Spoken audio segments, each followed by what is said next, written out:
Deer civil engineers, previous lecture পর্যন্ত আমরা যেটা দেখেছিলাম, আমরা আমাদের স্টেট প্রো ইউজ করে কিভাবে আমাদের যে সেকশন প্রপার্টিগুলো আছে সেগুলো ডিফাইন করব। তো আমি বলেছিলাম আজকের লেকচারে আমরা কি করব, সেকশন প্রপার্টিগুলো অ্যাসাইন করব। সো চলো শুরু করা যাক। তো এখন এই যে আমি একটা ডেমো মডেল তৈরি করেছিলাম, আসলে এটা আমাদের একটা পারফেক্ট মডেল না, আমি জাস্ট সিম্পলি একটা ডেমো মডেল তৈরি করেছিলাম যাতে করে আমি কাজ কীভাবে করবো সেটা আপনাদের দেখাচ্ছি, এবং প্রত্যেকটা বেসিক জিনিস শেষ হওয়ার পরে আমরা একটা কমপ্লিট বিল্ডিং ডিজাইন নিয়ে কাজ করব। এরপর আমি স্টিল স্ট্রাকচার নিয়েও কাজ করার চেষ্টা করবো স্টেট পড়তে। তো এই পর্যন্ত যখন আমার কমপ্লিট হলো, এবার আমাকে যেটা করতে হবে, আমি জানেন প্রিভিয়াস লেকচারে আপনারা সবাই জানেন যে আমি এই যে এখানে আমরা যেটা করেছিলাম প্রিভিয়াস লেকচারে, আমরা আমাদের সেকশনটা সেটা ডিফাইন কীভাবে করতে হয় সেটা কিন্তু আপনাদের দেখিয়েছিলাম। এরপরেও আমি যেটা অ্যাসাইন করতে হবে আমি খুব দ্রুত ডিফাইন করে নিচ্ছি। তো এখান থেকে আমার এটা ছিল হচ্ছে ডেপথ ছিল 1.25 সাপোজ, এবং এইটা ছিল হচ্ছে 0.833 লাইক দ্যাট। এটা আমি বিমের জন্য ইউজ করবো অ্যাড, এবং অন্য একটা 1 ফিট মানে 12 ইঞ্চি এটা আমি ইউজ করবো আমার গ্রেড বিমের জন্য, এবং আরেকটা যদি আমি ধরে কলাম তাহলে ওইটা 1 ফিট বাই 1 ফিট। এবং আমি যেগুলো আলোচনা করেছিলাম চাইলে তোমার প্রিভিয়াস লেকচার দেখতে পারেন। এবং আপনারা যদি এটা চান যে ইট্যাপস ইউজ করে কীভাবে একটা complete building real project design করবেন, তাহলে আমার চারটা বিল্ডিং নিয়ে কাজ করা দেখানো আছে যে একটা রিয়েল প্রজেক্টের বিল্ডিংয়ের ডিজাইনটা আসলে কীভাবে করতে হয়। এবং আমার 25-26 এক্সেল ফাইল আছে এবং কিছু ফ্রি ম্যাটেরিয়ালসও আছে যেগুলো ইউটিলাইজ করে আপনারা আপনাদের বিল্ডিং ডিজাইনের কাজের গতিকে অনেক দ্রুত করতে পারবেন এবং পারফেক্টলি করতে পারবেন। সো সব কিছু লিঙ্ক ডিসক্রিপশনে দেওয়া আছে, আপনারা চাইলে আমাদের ওয়েবসাইটে গিয়ে দেখে নিতে পারেন। এবং যদি আমার কাছ থেকে কেউ সরাসরি শিখতেও চান, বিভিন্ন সফটওয়্যার বিভিন্ন কোর্স করতে চান, তাহলে ডিসক্রিপশনে লিঙ্ক দেওয়া আছে, রেজিস্ট্রেশন করে আমার কাছ থেকে শিখতে পারেন। তো আমি এটা কলামের জন্য নিলাম, এবার অ্যাড করলাম, এরপরে ক্লোজ। তো এখন আমি এই কয়েকটা জিনিস আমি কি করেছি, আমি কয়েকটা জিনিস কিন্তু আমরা অ্যাসাইন করলাম। তো এবার আমাকে যেটা করতে হবে, আমাকে ডিফাইন করতে হবে, আমি ডিফাইন করলাম, এবার আমাকে অ্যাসাইন করতে হবে। তো অ্যাসাইন করতে হলে আমাদের এই যে উপরের দুইটা রেফারেন্স 1 অ্যান্ড রেফারেন্স 2, এই দুইটা কিন্তু আমাদের কি বিমের জন্য, এবং নিচেরটা আমি ধরেছি কলামের জন্য। ক্লিয়ার? তো এখন আমাকে আসলে যেটা করতে হবে ফাইনালি, আমি ডবল ক্লিক করলে এখানে আমি মডিফাই করতে পারবো। আসলে এবার আমাকে যেটা করতে হবে যে আপনি এই যে আমাদের সেকশনগুলো আছে, আপনি চাইলে এই সেকশনগুলো কয়েকভাবে অ্যাসাইন করতে পারেন। যেমন আমি প্রথমটা সিলেক্ট করলাম আমাদের বিমের জন্য, আমি এইটা ইউজ করে এখানে ইউজ করলাম use cursor two assign. So আমি যদি এই অপশনটি ইউজ করি ইউজ কার্সর টু অ্যাসাইন, তাহলে যেটা হবে ইউজ কার্সর টু অ্যাসাইন, আমি এটা ক্লিক করে অ্যাসাইনে ক্লিক করলাম। আমি যদি কোনো বিমের উপরে ক্লিক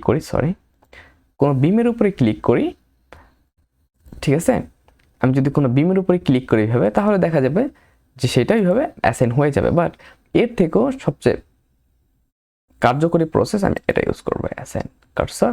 এটা আমি সিলেক্ট করব বা কন্ট্রোল প্রেস করে আমি সিলেক্ট করব, এবার আমি এটা ইউজ করবো আর ক্লিক করবো অ্যাসাইন। সো আমি এই প্রসেসে যাব না, আমি এখান থেকে যেটা করবো সেটা হচ্ছে আমি আগে প্রথমে এই একটা প্রসেস আসলে আমরা চাইলে এই যে আমি এইভাবে করে বিমগুলা সিলেক্ট করলাম, কন্ট্রোল করে সিলেক্ট করলাম যেটা আমার দরকার আসলে একটা এভাবে করে আমি সাপোজ সিলেক্ট করলাম। সিলেক্ট করার পরে আমি এখান থেকে কোনটা প্রথমে আমাকে আমার বিম সেকশন সিলেক্ট করতে হবে।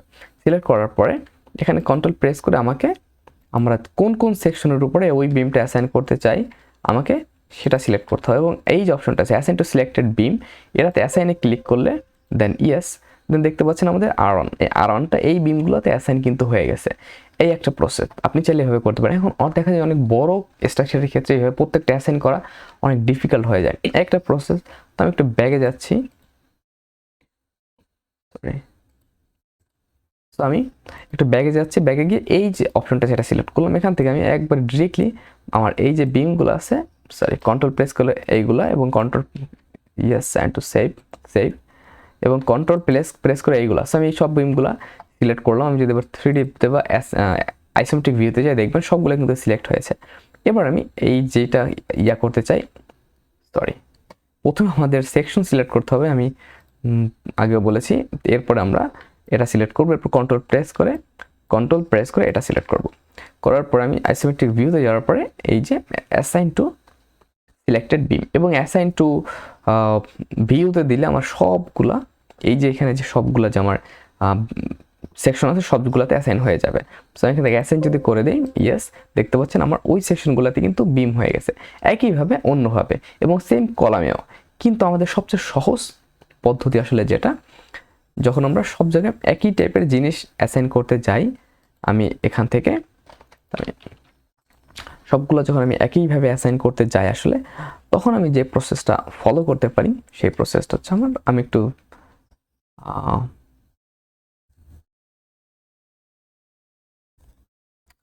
3D ভিউতে দেখে নিব যে আমাদের কোনোটা অ্যাসাইন হয়ে গেছে কিনা, হয়নি।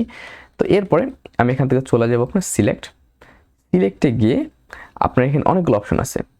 বিমস প্যারালাল টু, আমাদের এখানে অপশন আছে যে parallel to x and Z আমরা জানি। সো আমি প্যারালাল টু এক্স, সো আমাদের প্যারালাল টু এক্স এর সবগুলো কিন্তু সিলেক্ট হয়ে গেছে। আবার যদি আমি এখানে যাই select parallel to y, select parallel to x and select parallel to z, so আমাদের দেখতে পাচ্ছি আমাদের সব বিম কিন্তু সিলেক্ট হয়ে গেছে, একটা প্রসেস ক্লিয়ার। এবার আপনি সিম্পল এই যে বিমটা আছে, আমি এখান থেকে এই যে বিমটা assign to selected beam, then assign, then yes. তো আমার সবগুলো বিম কিন্তু অ্যাসাইন হয়ে গেল। আমি যদি এখানে ক্লোজ করি এবং আমি যদি এখানে 3D ভিউতে যাই, ওকে, বা 3D রেন্ডার্ড ভিউ, দেখতে পাচ্ছেন আমার সবগুলো বিম কিন্তু এখানে সিলেক্ট হয়ে গেছে আমাদের অ্যাজ পার রিকোয়ারমেন্ট। আমরা যেভাবে অ্যাসাইন করছি আমাদের বিমগুলো সেইভাবে কিন্তু এখানে হয়ে গেছে, দেখতে পাচ্ছেন। তো আমি ক্লোজ করে দিচ্ছি। এবার আমি পরবর্তীতে চলে যাবো আমাদের বিম। তো কলাম সিলেক্ট করার জন্য সেম, আমি এখান থেকে select beams parallel to y, okay. So beam parallel to y আমরা যদি এটা সিম্পলি সিলেক্ট করে দিই, দেখতে পারবেন। এবার আমি এখান থেকে, আমি আবারও ভুল করেছি, এখান থেকে আমরা এই যে প্রথমে আমরা কলাম সেকশন সিলেক্ট করে নিব, এরপরে সিলেক্ট করার পরে select, then beams parallel to y, then assign to selected beam, then assign, then yes. So আমাদের এইটাও কিন্তু সিলেক্ট হয়ে গেল। এবার যদি আমি চলে যাই আবার একটু 3D ভিউতে, তাহলে দেখতে পারবেন আমার এই যে ক্লোজ করে স্কিপ করে দেবো, যাতে করে যদি আপনি সিলেক্ট করেন শুধু সিলেক্টেডটাই দেখাবে। এবং আমি যদি এইভাবে সবগুলোকে আনসিলেক্ট করে এবার 3Dতে যাই, আমার টোটাল মডেল এবার 3Dতে দেখা যাচ্ছে। এই হচ্ছে আমার প্রসেস।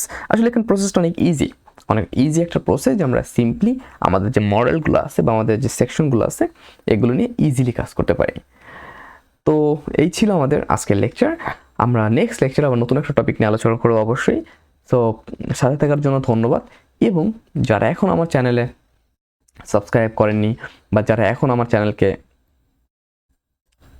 আমাদের চ্যানেলের সাথে সংযুক্ত না, তারা অবশ্যই আমার চ্যানেলটাকে সাবস্ক্রাইব করে রাখবেন এবং পাশে থেকে বেল আইকনটি ক্লিক করে অল ক্লিক করে দিবেন, যাতে করে আমাদের সব আপলোডেড নোটিফিকেশন আপনারা সবার আগে পেয়ে যান।